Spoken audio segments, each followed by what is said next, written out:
Salut, nous c'est Claire et Flo. On est partis à l'aventure sur les routes d'Amérique du Nord. Dans cette vidéo, on vous emmène faire un bout de chemin avec nous. On est dans le Colorado depuis hier soir et on a pris la direction du parc national des Great Sand Dunes. Et il fait super froid. Alors on s'attendait pas à avoir très chaud au printemps, mais on s'attendait à ce que ça tourne autour de 10-12 degrés. Et en fait la nuit ça gèle et là il est midi et il fait encore 1 degré. Donc on se pèle réellement le cul. Mais bon, après ça permet d'avoir encore plein de neige sur les montagnes, donc c'est super beau. Mais on sait pas trop comment on va faire pour faire les balades là dans le parc, parce que normalement on est censé aller voir une cascade qui déjà en été est un peu prise par les glaces. Alors j'imagine pas là. Ça va être un petit peu compliqué à mon avis.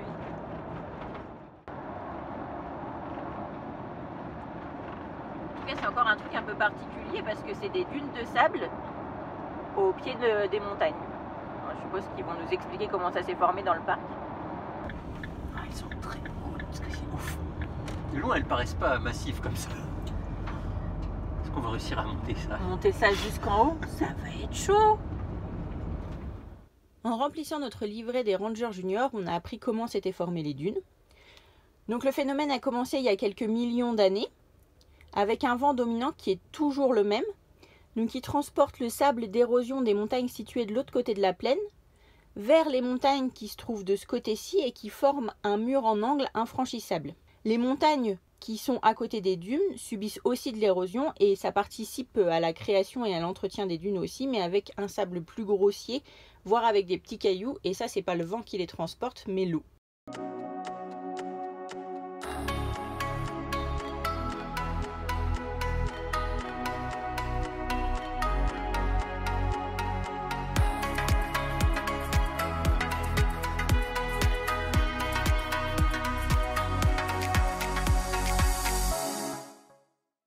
Dans notre guide, on avait lu que les Great Sand Dunes avaient la particularité d'être très riches en magnétite et qu'il suffisait de passer un aimant dans le sable pour en récolter. Donc on a voulu faire l'expérience et on voit bien que ça marche, il n'y a pas de problème. Ça marche tellement bien que pour se débarrasser de la magnétite sur l'aimant, eh ben, ça a été bien la galère. Ça craint. Enfin, c'est cool mais ça craint. Alors, surprise du soir. Bon, je suis pas sûre que ça rende bien à la vidéo, mais il neige. Qu'est-ce qu'on va faire demain? Oh non. La luge. Oui.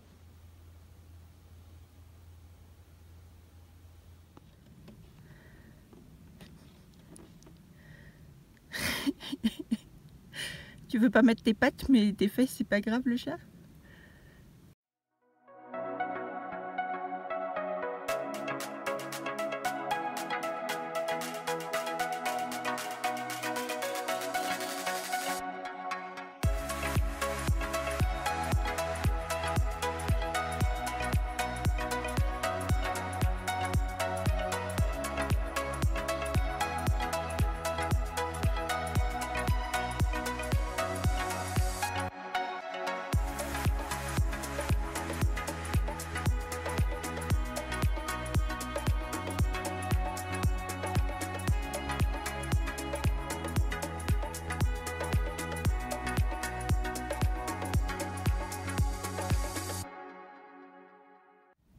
Bon, c'est la dernière partie de la rando. Il va falloir qu'on fasse gaffe parce qu'il va falloir qu'on marche sur la rivière qui est gelée et on n'a pas de crampons, on a juste nos bâtons. Donc on espère que ça va le faire. Parce qu'après on est censé passer dans les gorges et après on voit la cascade d'eau gelée normalement. On entend l'eau qui coule dessous. C'est glougloute. C'est très rassurant. Là, ça a l'air dur. Hein. En même temps, vu le nombre de traces de pas, on n'est pas les premiers. Hein. Vas-y, je te laisse aller. Oh, ça va. Non, ça va, c'est pas si vivant. Bah, on verra là-haut. Ouais. Ne vendons pas la peau de l'ours tout de suite. Tout va bien.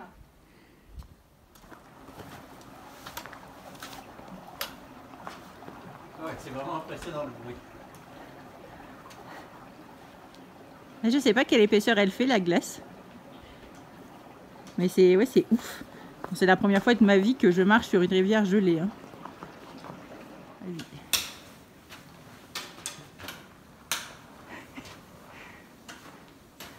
Ah oui.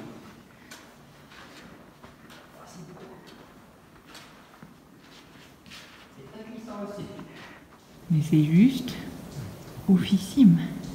Et t'imagines le froid qu'il faut pour prendre tout ça dans la glace? Imagine, ça dégèle d'un coup. On n'est plus là. Si tu tombes, au moins que... Au moins que ce soit pour la postérité. Vas-y.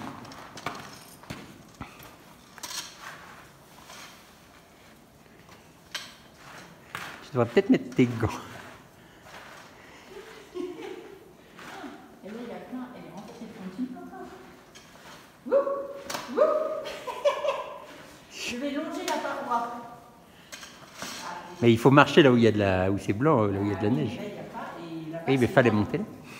Ah oui, mais il y avait une grande chute.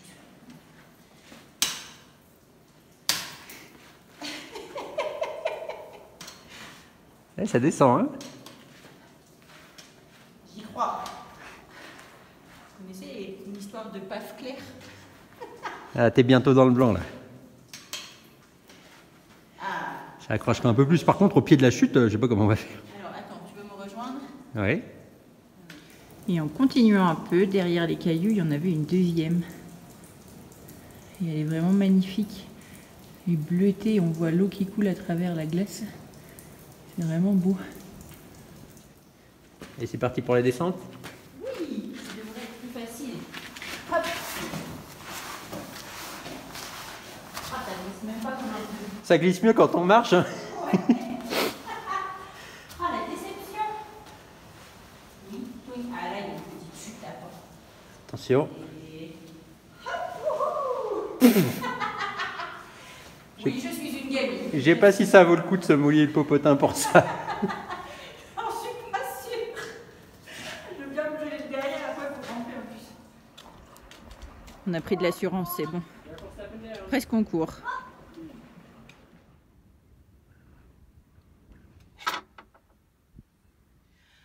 Ce soir, on fait du poulet rôti au four pour réchauffer l'atmosphère du fourgon parce qu'on se gèle derrière. Il fait -2 dehors. C'est cool.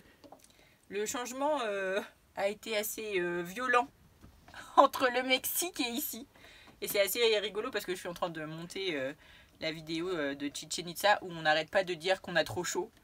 Et bah, j'aimerais bien revenir à l'époque où on avait trop chaud. À ce moment-là, on se disait, on a hâte d'être aux États-Unis pour avoir plus frais. Bon, jamais content les gens. On espère que notre petit poulet il va bien griller. Parce que jusqu'à présent, on n'arrivait pas trop à le faire griller. Mais on a trouvé une technique sur internet où il paraît qu'il faut, en fin de cuisson, laisser ouvert le couvercle légèrement pour que ça grille la peau. Alors ce soir, c'est le test.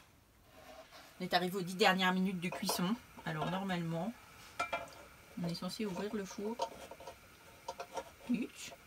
Comme ça. Parce que pour l'instant, c'est pas du tout grillé.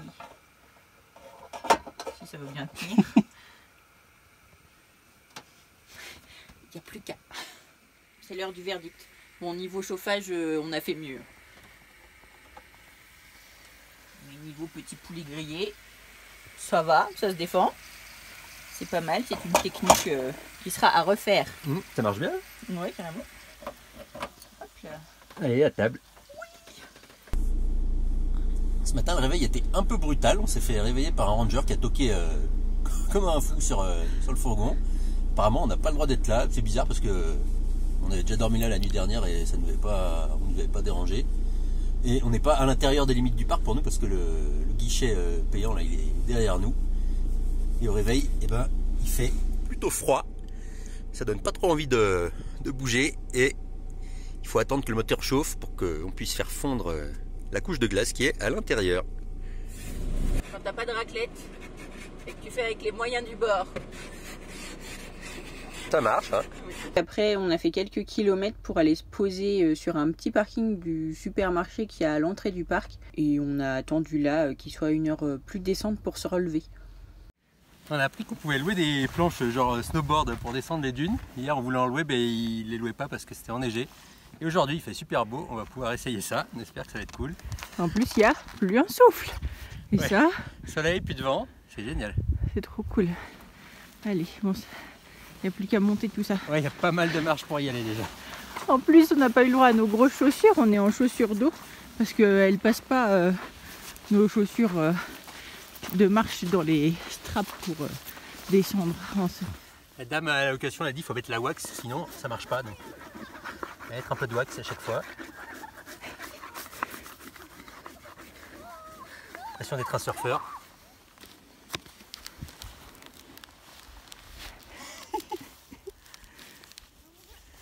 Allez, c'est parti.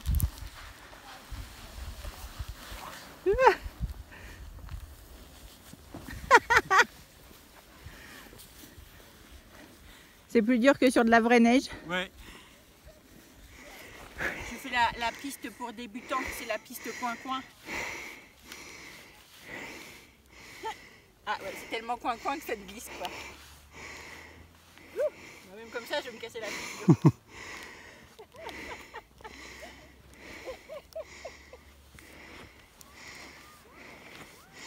Allez, tu y es presque, t'auras ton pins.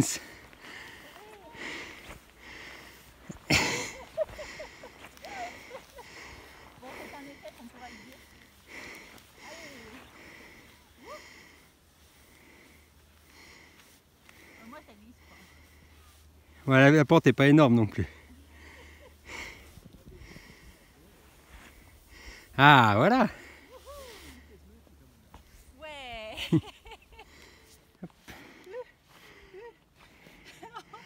Vas-y. Mets-toi sur la carre, voilà, sur la carre arrière. Voilà. Tu vois, au pire, ce qui arrive, c'est pas grave.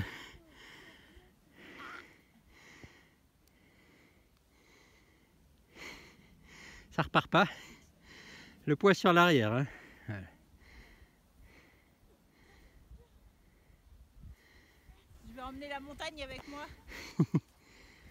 Bon, sinon, il y a une autre technique. Ça avance bien. Hein. C'est mieux comme ça? Oui.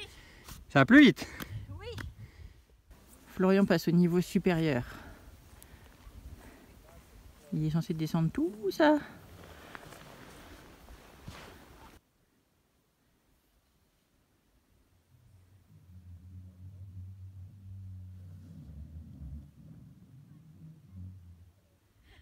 C'est vers moi qu'il faut venir. Hein.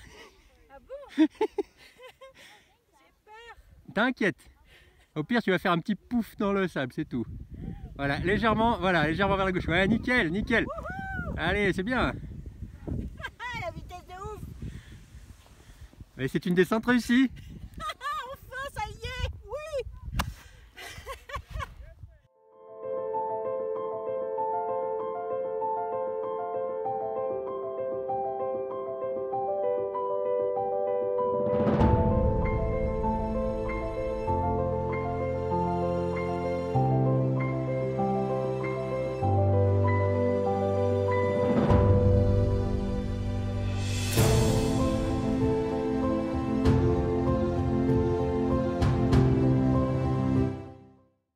Après ces 3 jours passés dans les Great Sand Dunes, on a repris la route direction Durango pour aller faire un petit tour en train à vapeur sur une ancienne voie ferrée qui a été finie de construire dans les années 1880 et qui reliait Durango aux mines d'argent de Silverstone. Et cette voie ferrée, elle longe un canyon, donc normalement c'est à pic et on voit la rivière au fond. Alors comme c'est l'hiver, le parcours est raccourci, on va pas jusqu'à Silverstone, on s'arrête avant parce qu'apparemment la voie est impraticable en hiver. Et pour ceux que ça intéresse, ça nous a coûté 166 € pour nous deux. Ça prend la demi-journée, donc on commence assez tôt le matin et ça finit à 14 h. Faut penser à prendre un pique-nique parce qu'on fait une petite pause repas au moment où le train repart dans l'autre sens. Et si vous n'avez pas pensé à prendre votre repas, vous pouvez l'acheter sur place, mais ça coûte cher. Et puis surtout, c'est un pique-nique à l'américaine, quoi. Ça faisait pas envie ce qu'ils mangeaient les gens.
Voilà, le chemin s'arrête ici pour aujourd'hui. Si vous voulez continuer le voyage avec nous, n'oubliez pas de vous abonner. Si la vidéo vous a plu, vous pouvez liker, laisser des petits commentaires, ça nous fait toujours plaisir de vous lire. Et on se retrouve très bientôt pour continuer le voyage ensemble.